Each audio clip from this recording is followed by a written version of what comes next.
وقتاً فوقتاً ہم سب اداسی، مایوسی اور بیزاری میں مبتلا ہوتے ہیں۔ عموماً یہ علامات 1 یا 2 ہفتے میں ٹھیک ہو جاتی ہیں اور ہماری زندگیوں میں ان سے بہت زیادہ فرق نہیں پڑتا۔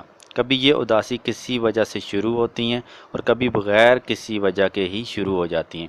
عام طور سے ہم خود ہی اس اداسی کا مقابلہ کر لیتے ہیں۔ بعض دفعہ دوستوں سے بات کرنے سے ہی یہ اداسی ٹھیک ہو جاتی ہے اور کسی علاج کی ضرورت نہیں ہوتی، لیکن طبی اعتبار سے اداسی اس وقت ڈپریشن کی بیماری کہلاتی ہے جب اداسی کا احساس بہت دنوں تک رہے اور ختم ہی نہ ہو، اور اداسی کی شدت اتنی زیادہ ہو کہ زندگی کے روزمرہ کے معمولات سے متاثر ہونے لگیں۔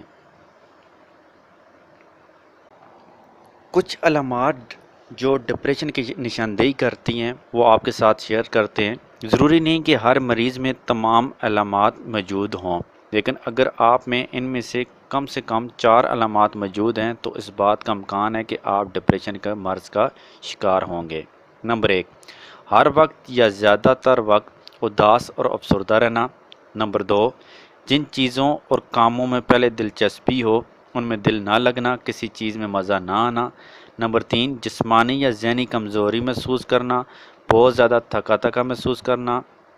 نمبر 4، روزمرہ کے کاموں یا باتوں پر توجہ نہ دے پانا۔ نمبر 5، اپنے آپ کو اوروں سے کم تر سمجھنے لگنا، خود اعتمادی کم ہو جانا۔ نمبر 6، ماضی کی چھوٹی چھوٹی باتوں کے لیے اپنے آپ کو الزام دیتے رہنا، اپنے آپ کو فضول اور نکارا سمجھنا۔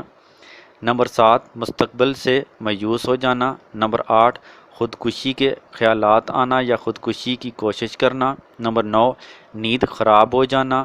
نمبر 10، بھوک خراب ہو جانا۔ خطرناک ذہنی بیماری ڈپریشن کے منفی اثرات مجموعی صحت سمیت روزمرہ کی زندگی اور رشتہ داروں پر بھی اثر انداز ہوتے ہیں۔ ذہنی دباؤ کا فوراً قدرتی غذاؤں کے استعمال سے علاج کیا جا سکتا ہے۔ اکثر اوقات ذہنی دباؤ کے دوران کیفین والے مشروبات یعنی چائے، کافی، میٹھی غذائیں اور سگریٹ کا سہارا لیا جاتا ہے۔ ان کے استعمال سے ڈپریشن میں کمی آنے کے بجائے مزید اضافہ ہو جاتا ہے۔ جڑی بوٹیوں سے علاج کرنے والے ماہرین کے مطابق اگر ذہنی دباؤ کا شکار ہیں یا کبھی کبھار اس کیفیت سے گزرتے ہیں تو قدرتی غذاؤں سے علاج کریں جو کہ ڈپریشن میں نہایت مفید ثابت ہوتی ہیں۔ ان غذاؤں کے استعمال کے متعدد فوائد ہیں اور کیمیکل سے لبریز ادویات کے مقابلے میں نقصانات بھی کوئی نہیں ہیں۔ ملٹھی کا استعمال۔ تحقیق کے مطابق ملٹھی بلڈ اور شوگر لیول کو متوازن رکھنے میں مدد فراہم کرتی ہے، جبکہ ملٹھی ڈپریشن کو بھی کم کرتی ہے۔ اس کے استعمال سے انسان خود کو پرسکون محسوس کرتا ہے۔ ملٹھی کا استعمال کسی بھی عمر کے افراد کے لیے مفید ہے۔ اس کا استعمال روزانہ بھی کیا جا سکتا ہے۔ ڈپریشن میں مالٹوں کا استعمال۔ مالٹے قدرتی طور پر مضر صحت مادوں کا صفایا کرتے ہیں۔ مالٹوں میں فائبر، وٹامن سی اور منرلز پائے جاتے ہیں جس کے استعمال سے مجموعی صحت پر مثبت اثرات آتے ہیں، جبکہ اس کا استعمال ذہنی صحت کے لیے بھی مفید ہے۔ ڈپریشن کے دوران مالٹے کے استعمال سے طبیعت ہلکی اور پرسکون محسوس ہوتی ہے۔ کیمومائل پھولوں کی چائے۔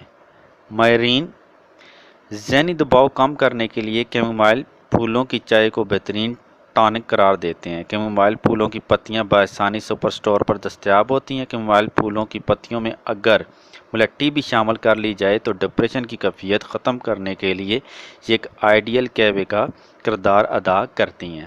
بادام۔ ڈپریشن کے دوران ہلکی پھلکی بھوک لگنے پر بادام کھائے جا سکتے ہیں۔ بادام کھانے سے میگنیشیم، فاسفورس سمیت گڈ فیٹ کی مقدار حاصل ہوتی ہے جو موڈ کو خوشگوار بنانے کے لیے مفید ہے۔ بادام کے استعمال فائبر، پروٹین، وٹامن ای کی مقدار بھی حاصل ہوتی ہے۔ بادام کے استعمال سے ڈپریشن کی کیفیت کا خاتمہ ہوتا ہے اور جسم میں فاضل مادوں کے اخراج میں بھی مدد ملتی ہے۔ کھوپرے کا پانی۔ کھوپرے کے پانی کا استعمال سے طبیعت ہلکی اور پرسکون محسوس ہوتی ہے۔ کھوپرے کے پانی جسم میں پوٹاشیم کی کمی کو بھی دور کرتا ہے۔ کھوپرے کا پانی پینے سے پٹھوں میں کھچاؤ سے بھی آرام ملتا ہے اور ذہنی دباؤ بھی کم ہوتا ہے۔ بعض لوگوں میں ڈپریشن کی کوئی خاص وجہ ہو بھی سکتی ہے اور نہیں بھی۔ بہت سے لوگوں کی جو اداس رہتے ہیں اور ڈپریشن کا شکار ہوتے ہیں، اپنی اداسی کی کوئی وجہ سمجھ نہیں آتی۔ اس کے باوجود ان کا ڈپریشن بعض دفعہ اتنا شدید ہو جاتا ہے کہ انہیں مدد اور علاج کی ضرورت ہوتی ہے۔